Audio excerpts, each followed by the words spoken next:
Boston mayoral candidate Michelle Wu is our guest this morning. Let's go on the record. The debate over where to mandate vaccines and how to protect the hub from the surging Delta variant. Just two of the issues that's facing the contenders who want Boston's top job. The top candidates will all go on the record before the primary. Let's get started and go on the record.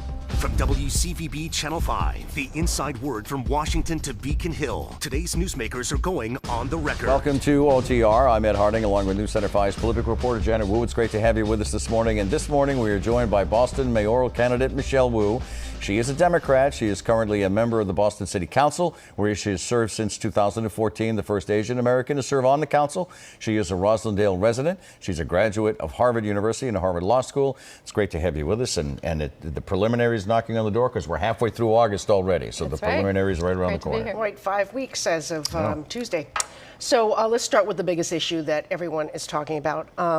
Acting Mayor Kim Janey this week announced that Boston City workers must get vaccinated or face regular testing, something you've been calling for a while. But other cities, including New York, are going further, and they're requiring vaccination for public spaces like indoor dining. Should Boston join them? We are in a race against the clock with the Delta variant. We have the tools to end this pandemic. We need to keep closing the gap for vaccination. But in the meantime, make sure we are protecting everyone around the city. This is the moment, as weather's getting colder, as people will head indoors, that we have to take every step possible, and city government must lead. So in other words, if you became mayor, you were elected mayor, you would mandate all indoor dining, indoor places like gyms, et cetera, that you would have to be vaccinated in order to participate in indoor activities, public indoor activities. That's right. And last week I stood with a group of restaurant owners from across the city saying that in fact we need to step in on the public sector from city government to relieve the burden from restaurant owners and other business owners who otherwise have to bear this decision making themselves. So there already are places where they're requiring vaccination to protect their workers, and they're getting either a tremendous amount of criticism or confusion from guests and customers. We need uniformity and consistency, and we have the tools to do so. What about a full-out vaccine passport? She opposes them. She thinks it's a bad idea. What do you think? Do you think people should have some sort of a vaccine passport that's offered either by the federal government, the state, or the city? Look, the role is for city government to ensure that we are following the science and the data. I've had many conversations with epidemiologists, including some of the national leaders who are based right here in Boston, who say we are in a moment of critical action and urgency.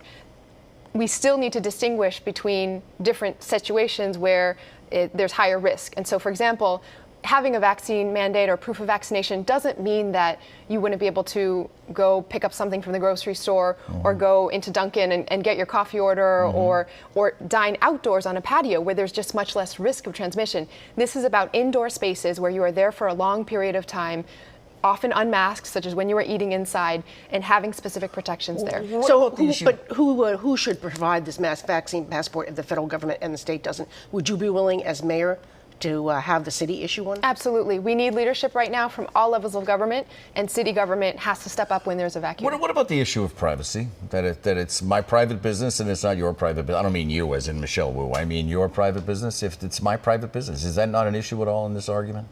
You know, this is a public health emergency. Our actions, each individual's decision to either get vaccinated or not get vaccinated has wide-ranging impacts beyond just themselves. If you are choosing not to get vaccinated and you're just going to stay at home, that is one thing. But at the point in which you want to go and be part of our larger society, eat outside or eat indoors, outside in the community with a bunch of other people who are relying on safety and health, that's the point where we need to take action. Should everyone in Boston, not just residents, visitors, commuters, should everyone be required to wear masks again in all indoor public spaces? You know, we need to follow the science very carefully. We are seeing cases tick up with the Delta variant, and we have to err on the side of caution. I'm very much for making sure that in schools, as we are seeing schools open up in just a couple weeks, especially when younger kids still are not eligible to be vaccinated, we should have a full mask mandate there.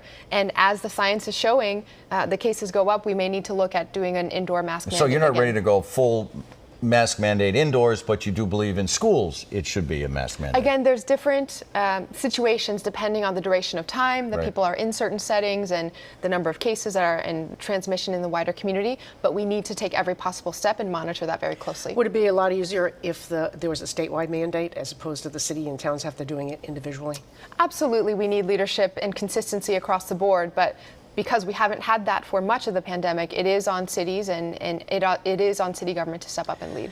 Only the two top vote getters in this primary will make it to the November ballot. How do you convince Boston's black voters not to simply coalesce around a black candidate? You know, we've been in this race since September of last year, 11 months now, and it was always about how urgent this moment is for Boston, that we are in a historic moment. And we know how important representation is to all of our communities. And we've seen the power of that through the City Council and our transformation over several years. This is about who will be able to build the coalitions across our city to move policy, because we need to take action right now, whether it's for the pandemic and a public health crisis, having our economy recover through it, supporting our schools that have been in such crisis, tackling the housing crisis as families are getting pushed out. We need someone with vision, track record, and experience, and most of all, who can pull together coalitions across the city. So less important is the color, but more important is the policy. Is that what you're saying? Look, the next mayor of Boston needs to center all of our communities. We need to make sure that we're closing gaps, and especially that Boston has to advance in racial justice. We have been far, far behind on that front. And that means having bold plans, having a track record, and being able to hit the ground running on day one. The acting mayor still hasn't released the records of 13 police officers accused of domestic violence or sexual assault, including Dennis White and Patrick Rose. Is she wrong? We need transparency as the foundation. And the reality is that every time one of these cases or a few dozen of these cases pop up, there's a big push to try to ask for that data. It should be a given that the city government, and especially when it comes to earning trust with our residents around public safety, includes that transparency and accountability as a baseline. But this goes deeper than just a few cases here or a high-profile situation. We need to have accountability embedded in the underlying police union contract, which is now expired for more than a year. And so the next mayor has to make the very important decision of choosing a permanent police commissioner and then taking the steps to truly deliver reform. I want to talk a little bit about climate change. Raging wildfires out west right now. Boston facing yet another summer heat wave. We're in the middle of it here. The stunning report this week from the UN said climate change is now a code red for humanity. It said some of what the Earth faces is now irreversible. What are you prepared to do on day one if elected here in Boston? This is one of the most urgent crises that we're facing, and as a mom, I'm terrified for what this means. The national report mentioned that if we took every single possible step to fight climate change right now, it will still be 20 years before we see the impacts of temperature stabilizing and conditions getting better. So this is a long-term issue that we have to act on right now.